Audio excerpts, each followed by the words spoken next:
Is your business plan ready for 2020?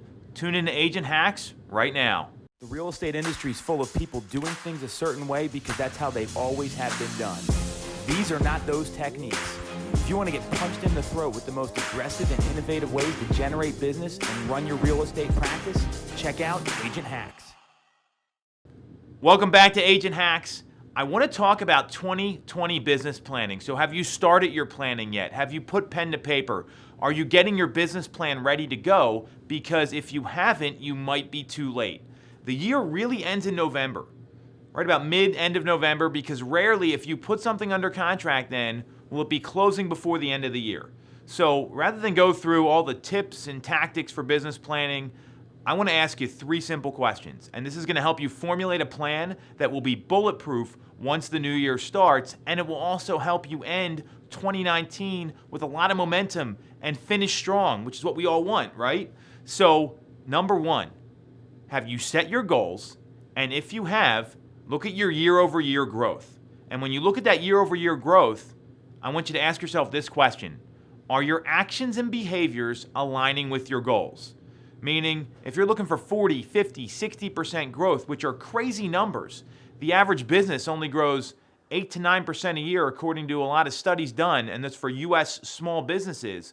So you're looking for these monster growth numbers. You want to double, triple your production from last year. You're going to need to implement some new behaviors. So what are those new behaviors, and are they specific and measurable? So for example, saying you want to make more phone calls, that's not specific. What is specific is I want to make phone calls every day from 9 to 11. I have a minimum that I will tolerate of 120 phone calls. I need to be talking to at least 15 people a day. That's specific. So what are the 3 things or the 3 behaviors you need to adopt to align with your goals? And 3 is a good number because it's probably things you already know you need to be doing. So think about what are those new behaviors needed? What are those new actions you need to take so that your actions and behaviors align with your goals? And that's something that'll carry you through the entire year. Second question, this is going to help you finish strong.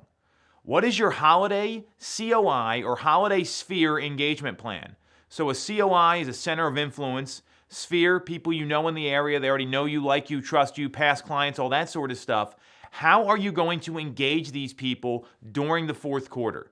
Because it's a great time of year to call people because it's an easy phone call to make. And what I mean by that is, hey Nick, it's Tom Toole here. I just wanted to thank you so much for trusting me and my team to help you find a great new home this year. And I wanted to express that gratitude. Hope you have a great new first holiday in your new property. And if you know anyone else that's thinking about making a real estate decision, I'd love the chance to help them just like I helped you. Would you be okay with putting my name out there?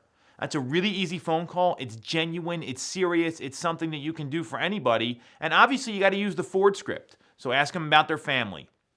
Ask them about their occupation. What are they doing for fun or recreation? I never get to dreams. That's kind of a weird one. Use those questions and have meaningful conversations with your people.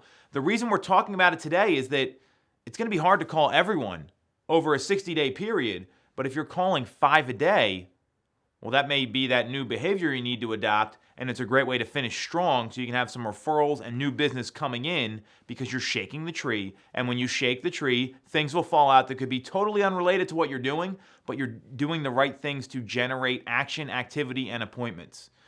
Question number 3, what is your social media and video plan? So how are you going to engage people on social, and what are you going to be doing from a video perspective? You don't need to be doing something like we're doing here, big produced video. We've got my man Nick in the back here doing all the sound, the editing. You can do this on your iPhone. You can do a selfie of, hey, here's the October 2019 market update. Here's everything that happened in the market over the last month. It is really easy to do. So what is your plan? What's your cadence going to be? And when you're coming up with this, don't overcommit. You need to be consistent. So is it once a week? Is it once a month? Is it once every 2 weeks? Put that plan in your calendar and commit to it.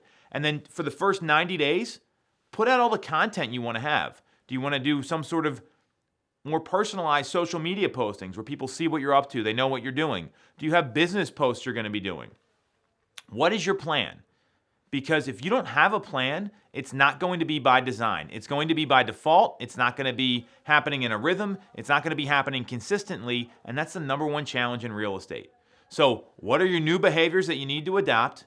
How are you going to engage your sphere during the holiday season? And lastly, what is your video and social media plan for the year? You answer those questions, you're going to have a really clear, a really concise action plan that you can put into place today to start seeing results 30, 60, 90 days from now.